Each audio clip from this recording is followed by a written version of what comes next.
ఇవన్నీ అవతల ప్రతిపక్ష పార్టీ చెప్పినప్పుడు నువ్వు రిపేర్ చేసుకోవాలి. కాబట్టి అది గవర్నమెంట్ చేయాల్సిన డ్యూటీ కాబట్టి, పని కాబట్టి. కానీ ఇక్కడ ఏం జరుగుతూ ఉంది?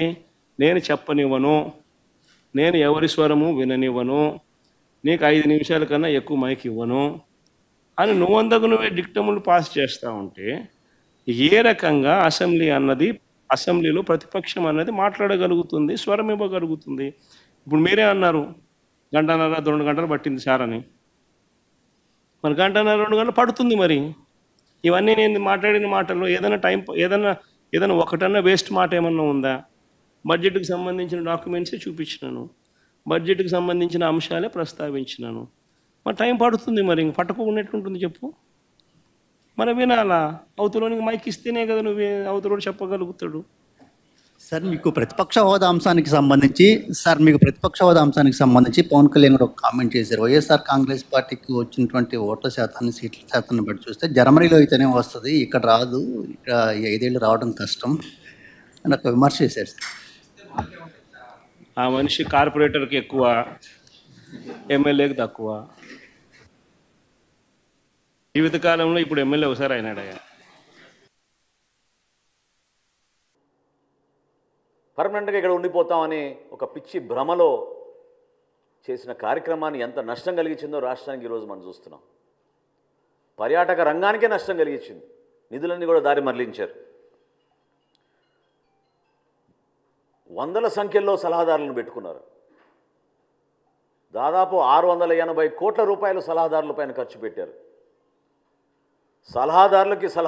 ముఖ్యమైన సలహాదారుడికి దాదాపు 160 కోట్లు ఖర్చు పెట్టారు ఆయనకి. మరి ఇంతమందిని ఉపయోగించుకుని కనీసం జల్ జీవన్ మిషన్లో కేంద్ర ప్రభుత్వం ఇచ్చిన 14,000 కోట్ల రూపాయలు కూడా మన రాష్ట్ర ప్రజలకి మీరు ఉపయోగించుకోలేకపోయారే. ఇంతకన్నా మోసం ఏమైనా ఉంటుందా?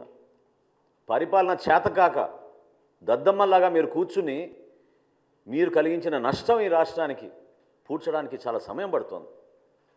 అనేక ఇబ్బందుల్లో ఉన్నాం. అర్థం కాని పరిస్థితుల్లో కూడా కష్టకాలంలో మేము ప్రజల్ని ఆదుకోవడానికి మేము ముందుకు తీసుకెళ్తున్నాం. నోరు ఉంది కదా అని నేను దాకా అన్నట్టు వర్క్ ఫ్రమ్ బెంగళూరు ఎమ్మెల్యే అయినా.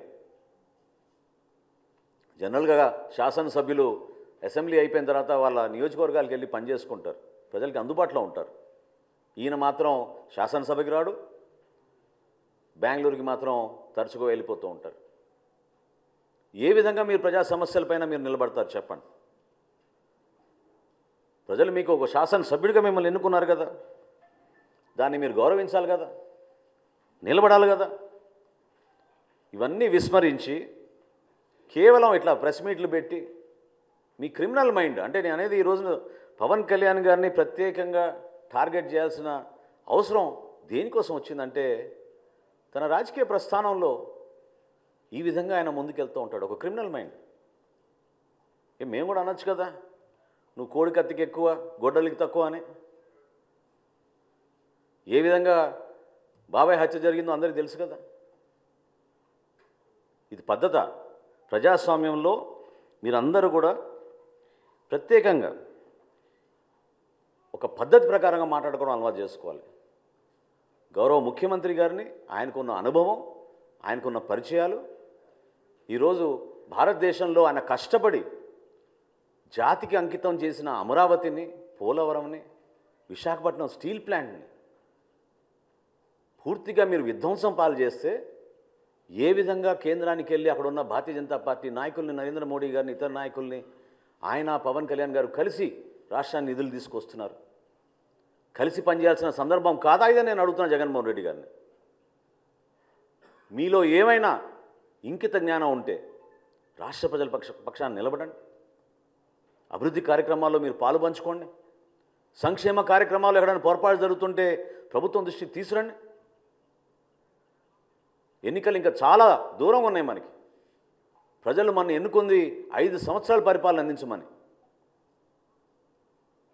అంతేగాని నోరు బారేసుకుని ప్రతిసారి మాట్లాడితే మాత్రం జనసేన పార్టీ మిమ్మల్ని ఈ విధంగా మీరు చేస్తున్న ఈ కార్యక్రమాల్ని ఖచ్చితంగా ఖండిస్తాం. ఇది చాలా తప్పు.